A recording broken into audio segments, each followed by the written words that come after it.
Hello students. Hello students. Today we are going to see motional EMF in a rotating bar. Motional EMF in a rotating bar. आपण काल पाहिला होता असाच topic motional EMF. पण कोणासाठी पाहिला होता? लूप होता तो. वायरचा काय होता? रेक्टँग्युलर लूप होता. आता इथं बार आहे. बार म्हणजे काय? तुकडा, असा चौकोनी तुकडा. हा तुकडा एक. तुमच्या आता कोण आहे ते नाव देणार रांगोळी स्पर्धा? तुला पण घ्यायचे? ते पुस्तक आहे. ती गेली बाहेर. तिचं नाव मी कोणीतरी सांगून द्यायचं. वैष्णवी चौधरी, 12वी सायन्स आहे. मी माझं नाव देईल तुम्हाला सर. हां, तर बघा इकडे लक्ष द्या. वैष्णवी चौधरी ना, डिव्हिजन ए 12वी सायन्स. वैष्णवी चौधरी, त्या मी देणार तुम्हाला नाव. त्यांच्या अजून चालू आहे फायनल. इकडे लक्ष म्हणजे बिलकुल stop your work, other work. Okay. Motional EMF. आपण काल रेक्टँग्युलर कॉईल जर मॅग्नेटिक फील्ड मध्ये ठेवली आणि तिला मोशन मध्ये आणलं, मॅग्नेटिक फील्ड मध्ये कॉईलला किंवा लूपला मोशन मध्ये आणलं, तर तिच्यामध्ये किती EMF तयार होतो? तो इतका तयार होतो. हे आपण काल शिकलो. किती? EMF is equal to BLV. L म्हणजे त्याची लेंथ होती, V म्हणजे त्याची व्हेलॉसिटी होती. बरोबर? बघा लक्ष द्या, मध्ये बोलायचं नाही, फार वेळ कमी. तर इतका होता. आता तसंच आता बार म्हणजे काय? पट्टी, थोडीशी जाड अशी पट्टी, कोणत्या पण मेटलची. आणि तिला इथं होल केलं आणि ह्या पट्टीला कसं फिरवलंय माहितीये?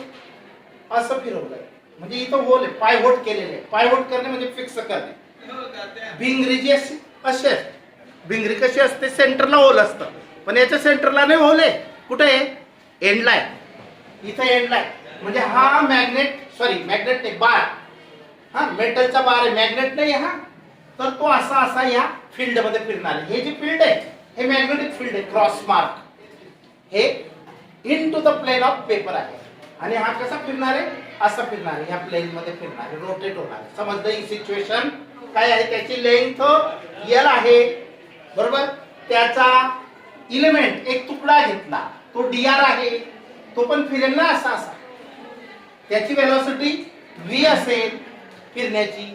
हा इलेमेंट एक DR तुकडा.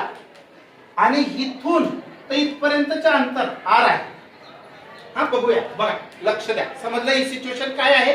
मॅग्नेटिक फील्ड कसं असेल? आडवं. आणि बार कसा फिरणार आहे? असा फिरणार आहे, असा. समजलं? कन्सिडर कंडक्टिंग बार. कंडक्टिंग बार म्हणजे मेटलचा बार. बार म्हणजे तुकडा, पट्टीसारखा. रोटेटिंग अराउंड अ पायहोट. पायहोट म्हणजे फिक्स करणे. बरोबर? फिक्स करणे. ऍट वन एंड, एका टोकाला फिक्स केलेला आहे त्याला. पायहोट म्हणजे फिक्स करणे, फिरता येऊ शकेल असं फिक्स करणे. टाईटली नाही, फिरता येऊ शकेल असा ढिला सोडून फिट करणे. तर one and in uniform magnetic field. तो कुठं फिरणार आहे? रोटेट होणार आहे.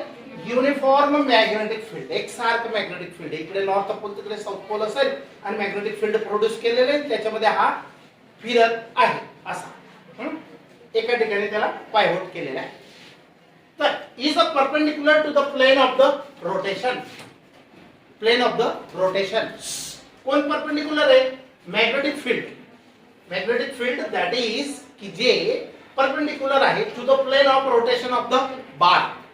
बारच्या प्लेनला ते फील्ड परपेंडिक्युलर आहे. समजलं? एकदम सोपं. Let DR be the small segment of the bar. समजा DR हा एक तुकडा आहे. सेगमेंट म्हणजे काय? खंड, तुकडा. कोणाच्या? बारचा. बार काय? मेटलचा तुकडा आहे. At a distance R. किती अंतरावर आहे हा DR तुकडा? At a distance R. कुठून? फिक्सेशन पासून, म्हणजे पायहोट पासून. From the पायहोट. पायहोट म्हणजे फिक्स केलेला. The segment is moving with velocity V. बघा हा सेगमेंट असा फिरेल. किती व्हेलॉसिटीने फिरेल तो? V एवढ्या व्हेलॉसिटीने. फक्त सेगमेंटचा विचार करू, मग नंतर सगळ्या बारचं इंटिग्रेशन केल्यावर आपल्याला मिळून जाणार आहे. तर the segment is moving with velocity v in a magnetic field B. कुठे फिरता येतो? moving with velocity v in a magnetic field B and EMF is induced in the rotating bar. काय होईल मग? रोटेटिंग बार मध्ये EMF तयार होईल, बरोबर की नाही?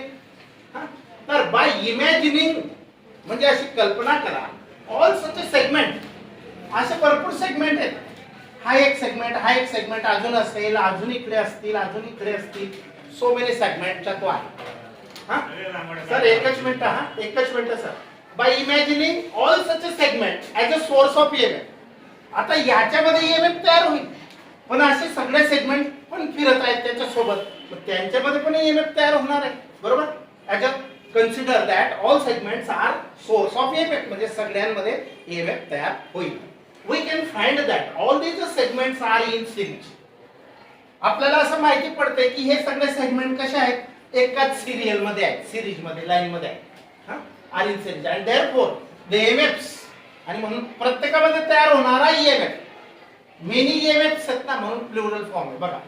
सो देअरफॉर ऑल EMFs म्हणजे प्रत्येक तुकड्यांच्या EMFs ऑफ इंडिव्हिज्युअल सेगमेंट म्हणजे वैयक्तिक एक एक विल बी ॲडेड. सगळ्यांची आपण ॲडिशन करूया. ॲडिशन म्हणजे इंटिग्रेशन करणार आहे, समजलं?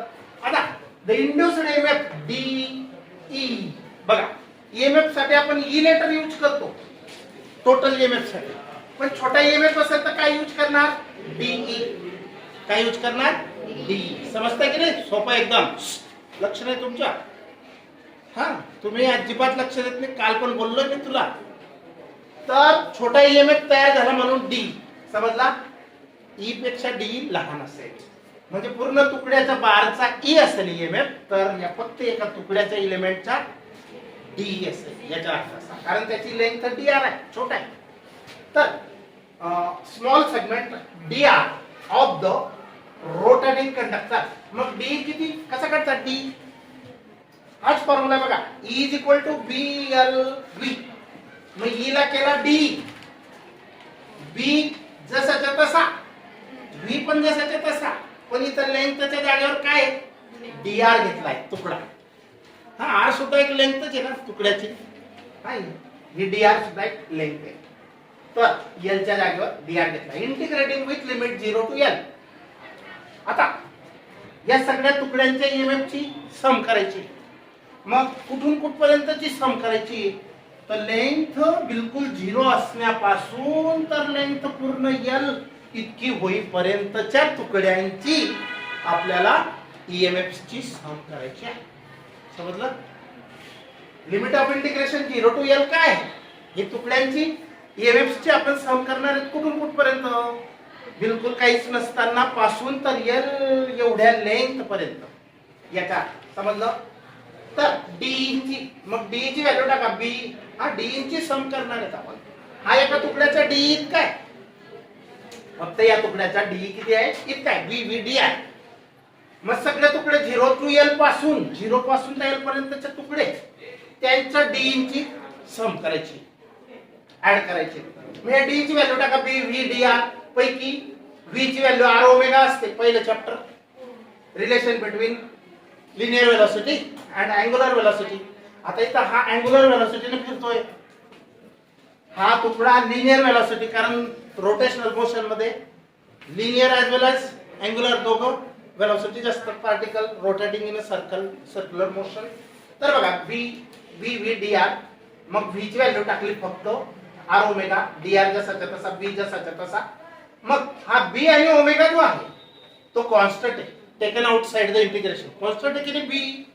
अगोदरच सांगितलं fixed. B is fixed, uniform म्हणजे कॉन्स्टंट.